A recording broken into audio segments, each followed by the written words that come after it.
Hello friends, સ્વાગત છે તમારું મારા હોમ કિચનમાં. તો આજે આપણે બનાવીશું ટ્રેડિશનલ ગુજરાતી ચૂરમાના લાડુ. આ લાડુ ખાવામાં બહુ જ ટેસ્ટી લાગે છે અને બનાવવામાં પણ એકદમ ઇઝી છે. તો ચાલો લાડુ બનાવવાનું સ્ટાર્ટ કરીએ. 2 કપ કરકરો ઘઉંનો જાડો લોટ લઈશું.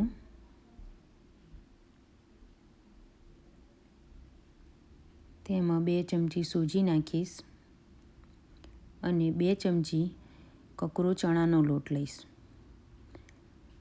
હવે એમાં મોટા 2 ચમચા જેવું હું ઘી નાખીશ મોણ માટે અને આ લોટને સરસ મોઈ લેવાનું છે. આ રીતે હું લોટને મોણ કરી લઈશ. મુઠ્ઠી વરે એ રીતનું મોણ રાખવાનું છે. આ રીતે મુઠ્ઠી વરે એ રીતનું મેં મોણ કરી લીધું છે. હવે થોડું થોડું પાણી એડ કરીને ભાખરી જેવો એકદમ કડક લોટ બાંધીશું. લોટને ઢીલો નહીં રાખવાનો. આ રીતે એકદમ કડક લોટ મેં બાંધી લીધો છે. હવે હું થોડો લોટ લઈને આ રીતે હાથથી મસળીને મુઠિયાનો શેપ આપી દઈશ. આ રીતે મુઠિયાનો શેપ આપી દીધું છે. આ રીતે હું બધા લોટમાંથી મુઠિયા બનાવી લઈશ. આ રીતે મેં બધા મુઠિયા બનાવી લીધા છે. હવે ફ્રાય કરીશું. મેં એક પેનમાં ઓઇલને ગરમ કરવા મૂકી દીધું છે. તમે ઘી પણ લઈ શકો છો. હવે હું અંદર બધા મુઠિયા એડ કરીશ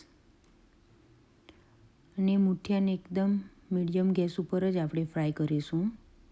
મુઠિયા થોડી વાર થાય પછી જ એને હલાવવાના છે, નહીં તો એ ભાગી જશે. હવે આ રીતે હું બધા મુઠિયાને ફ્રાય કરી લઈશ. થોડી વાર જેવું થઈ ગયું છે. હવે મુઠિયાને આપણે પલટાવીશું. આ રીતે હલાવતા જઈશું અને ધીમે ધીમે પલટાવીશું જેથી કરીને મુઠિયા ભાગી ન જાય.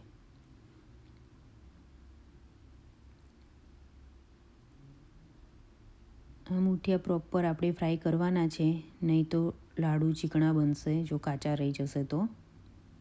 એટલે એ વાતનું ખાસ ધ્યાન રાખજો.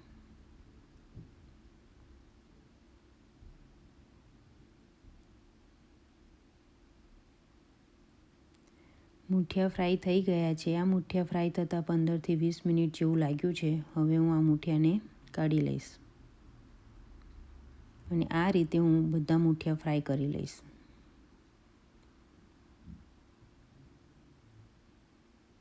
મુઠિયાને કાઢી લઈશું.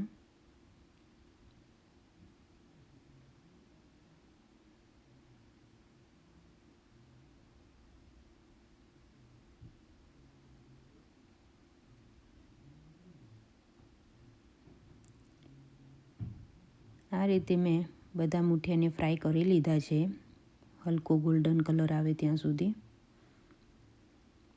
હવે એને ઠંડા થવા દઈશું. મુઠિયા ઠંડા થઈ ગયા છે. મેં એક મિક્સી જાર લીધી છે. એમાં આ રીતે નાના ટુકડા કરી લીધા છે. મિક્સી જારમાં હું એડ કરીશ અને કરકરા ક્રશ કરી લેવાના છે. એકદમ લોટ જેવા નથી કરવાના, ઝીણા થોડા કકરા રાખવાના છે. આ મુઠિયાને મેં કકરું ચારી લીધું છે અને મોટા કાણાવાળી ચાળણીથી ચાળીને મેં લઈ લીધું છે. આને આપણે આ રીતનું કકરું જ રાખીશું, એકદમ ઝીણું નથી કરવાનું. એક પેનમાં 1 ચમચા જેટલું ઘી ગરમ કરવા મૂકી દીધું છે. હવે તેમાં ડ્રાયફ્રૂટ્સ એડ કરીશું. મેં એમાં આ રીતે ઝીણી કાપેલી બદામ લીધી છે. તમે કાજુ પણ એડ કરી શકો છો. હવે એને 2 મિનિટ સુધી હું ઘીમાં શેકી લઈશ. 2 મિનિટ જેવું થઈ ગયું છે. હવે હું એમાં સૂકી દ્રાક્ષ નાખીશ. તમે તમને ભાવતા બધા ડ્રાયફ્રૂટ્સ લઈ શકો છો. આ રીતે ડ્રાયફ્રૂટ્સ શેકવાથી એનો ટેસ્ટ બહુ જ સરસ લાગે છે. હવે આ બંનેને 2 મિનિટ જેવું હું આ રીતે ઘીમાં શેકી લઈશ.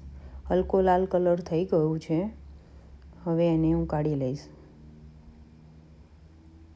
આ રીતે ડ્રાયફ્રૂટ્સ રેડી થઈ ગયા છે. હવે તે જ પેનમાં હું 3 ચમચા જેવું ઘી લઈશ.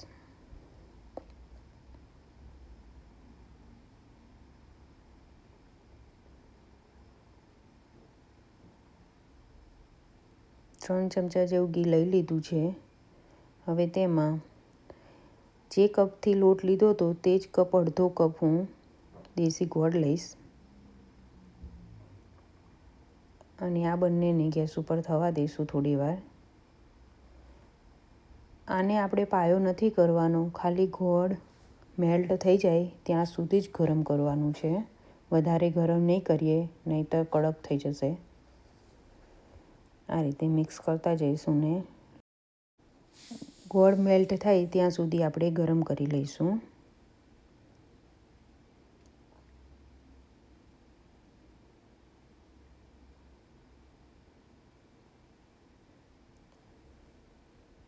ગોળ મેલ્ટ થઈ ગયો છે. હવે એને સાઈડ પર લઈ લઈશું ગેસની ફ્લેમ બંધ કરીને. મેં સાઈડ પર લઈ લીધું છે. હવે એમાં જે ચૂરમું બનાવ્યું હતું આપણે તે એડ કરીશ.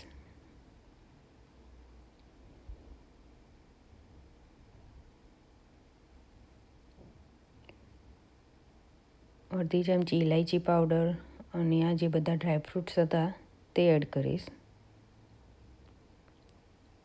અને આમાં હું જાયફળ લઈશ. એક ચપટી જેટલું જાયફળને હું આ રીતે ખમણીથી ખમણી લઈશ. વધારે નહીં લેવાનું, એકદમ ચપટી જેટલું જ લેવાનું છે. એની સ્મેલથી લાડવા બહુ જ સરસ લાગે છે.